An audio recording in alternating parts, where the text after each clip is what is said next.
Hello, lovely soulmates, and welcome. So, in this video, we're going to be seeing how to create your beading to look like this. So, for the cup, I'm going to be creating another video for that. So, stay tuned. We'll be looking at how to create the lower part. So, you have to get ready, yeah, because as you can see here, is a little bit tacky before I got the inspiration I wanted. So you have to be sure of what you want to achieve before you get started. So you can search for pictures on Pinterest or on Google, whichever platform you can get your inspirations from. Just search for it and get your inspirations down before you get started. So what I actually did in this beading is something that is simple, but first of all, you need to consider your direction. How do you want your beading to go? In this beading method, I followed my boning channels, okay, to create the beading along with the boning channel lines, okay. That's how I wanted this to look like. So you need to have boning channels, or if you don't have boning channels, you have to create lines so that your beading will be straight. If you don't have a direction on how your beading should go, I think you're going to end up having a very, very tacky work, something that doesn't have a direction. Okay. So you want to make sure that you consider how you want the placement. The lines has to be drawn. Why I didn't draw here is because the boning lines are already showing me the direction. Okay. So if you don't have boning channel lines, then you have to rule with a pencil or your chalk. Do not use an ink pen, okay? You either use chalk or you use a pencil. Now let's get started. What and what do you need? Of course, you need your beading needle. This is a beading needle of size 11. So just go to the market, tell them you want beading needle. If you've not done beading before, they will give you. Okay. So this size 11 is quite comfortable for me. So that's what I usually use. So you can also use a curve needle. This is a picture of how it looks like. I think curve needle makes the work easier, but I've not gotten my hands across a curve needle. I've been kind of looking for it, but I hope I get it soon. Then I'll give a feedback on how using it makes the work look like, if it's faster or something. I'll give you guys an update on that. Okay. So you need your needle, you need your thread. Okay, I used an invisible thread here. This is it. This is called an invisible thread. When you go to the market, just ask them about it. So for the beads, I use three types of beads here. Okay, so the first one is called the rhinestone, although it's not that main rhinestone. This is the close picture of how it looks like. It's kind of the glass type. Okay, so the second type of bead is the one called the seed bead. Some people call it sand bead, I don't know, but this is how it looks like. Okay, then the third bead is the one called pearl. It's a small pearl, as in a smaller size of the one called pearl. So this is how it looks like. In case you go to the market, you can show them. So you can just get these three types of bead, or you can get any other bead that suits you. But those are the three types I used. So now let's start beading. Of course, first of all, you are going to thread your needle, which is what I'm doing here. So you thread, don't make it too long, just something that can end when you raise your hand up. You know, when you're stretching your hand out of the fabric, it should end with your stretching of hand. It should not be longer than that. Yes, that's the best way, especially if you are a beginner in the beading business. So to make the work easy for you so that you don't get frustrated and give up, make your thread and your needle a little bit shorter. Okay, let it not be too long. So after you're done threading, you are going to knot the end of your thread, knot it very, very well. Then you are going to determine where you want to start off. So let's see where I'm starting off from the cup part. Okay, I'm going to start from the under bust area down. All right. So now your two hands have to be working. You can see right here now my second hand is under the fabric to like give support to the needle when I pierce it, because we want to start off at a point. We want to get our starting point. Yes, that's the word. We want to get our starting point. So you're tacking at that point. That's number two tacking now that I've done. So you can tack up to 3 times, then knot. When you're done, you start taking your beads. Okay, I'm kind of like showing you guys how it looks like here. So this That was the seed bead. This is the pearl. Pearl is a little bit shiny. Then the other one is the rhinestone, like a plastic rhinestone that I got. I didn't get the other type that is like a stone. This is a plastic rhinestone. This is how it looks like. Okay. So now you have a live close look about it. Let's now continue.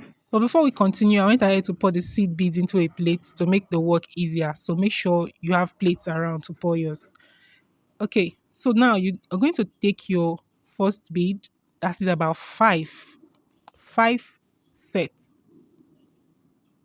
of the seed bead, then one pearl, then another five again of the seed bead. So that's how I did mine. You can decide whichever method you want to do. Now, making sure you put it on the diagonal form. Okay, I'm not going straight. No, I'm going diagonally. Not like this. This is straight. Okay, it's diagonal like this. Okay, then push back your beads. Then get your point. So to get my point, I just stick the needle down there to find the point. Then from that point, you're going back to like halfway. Okay, halfway. Now my hand now is supporting under so that my needle can pierce through. You know, I'm working in the area where there is boning. Okay, so I need to like support the needle underneath there so that it can pierce. So once the needle comes out, you pull it out. Okay, and you pull your thread. While pulling your thread, make sure that the thread is straightened out with your other hand. Can you see what I'm doing? So that it doesn't twist. So once you're done with that, you're going to pass the needle now back into the bead. So whatever area your needle came out there, from there, pass back into the bead this time around. Then straighten out your thread to avoid twisting. Then pull. So this method I did here is what is called what back stitch method. You can see we went back and came out again. So it is called back stitch method. So now you bring the rhinestone. The rhinestone has two holes to the left and to the right. So I'm placing it to my left and to my right. I don't know what position you might want to place yours, but I'm placing the holes to my left and to my right. So now on the right side where the thread has come out, I will tack down the rhinestone there. I don't know if you can see this clearly, but please just manage with me. So you tack down the rhinestone. So you want to do, that is one tack now. This is two. You can do up to three. This is three. Okay, if you don't want to do three, then your next is to pierce and come out to the left side of the hole now. That's for me on my left. Okay, you pierce from under the fabric, okay? Then hold it down again, then tack on the other hole. Okay, that's one.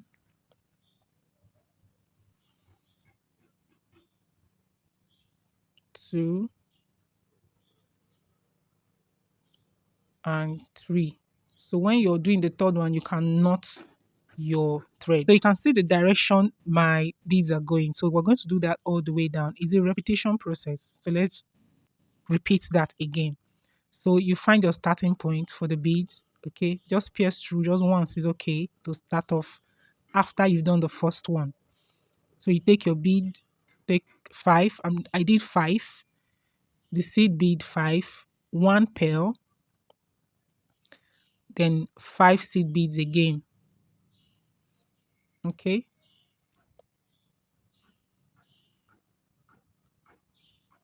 So make sure you're counting so that everything will be equal. So you push back. Once your bead is complete, you push back, then find your point. Now remember to place diagonally, okay? Diagonally, not straight. Push back the beads so that it will stay firm. That's why you want it to be pushed back. So push back, find your point.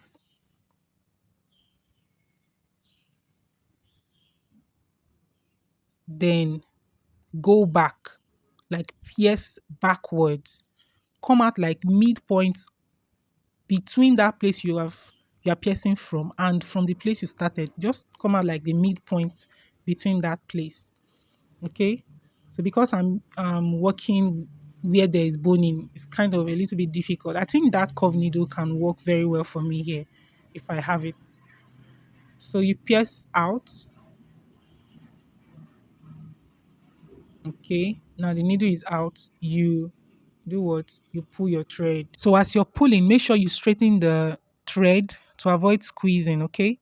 Then once you're done with that, you're going to pass the needle back again into the beads this time around. Then coming out from the head or the edge of the bead like so. Then you pull to make it firm. So you can see what I'm doing. I'm trying to show you that it is firm. You don't need the beads to be dangling around when you're done. So next you take the rhinestone, you tack to the left, you tack to the right. You continue the process. Like I said earlier, the process is a repetition process. So you keep going like that. You keep going like that, So I'm going repeating to till you are done. continue So the with that, process. in a Using this fast method, you can get forward mode while exactly you this kind listen of to shape this that I have beautiful achieved music. here. All right, let's run it up a little bit. Okay. So you keep going to the process. You put your pearl, you put the rhinestone, you keep repeating until you are done. Okay. So one thing about this is that you need to have patience. Okay. If you don't have patience, I don't think you can do this thing because it took me like a whole night to achieve this.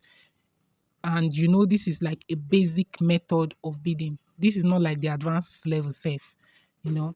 So, but gradually it becomes better. All right. Now let's see the final look of this outfit.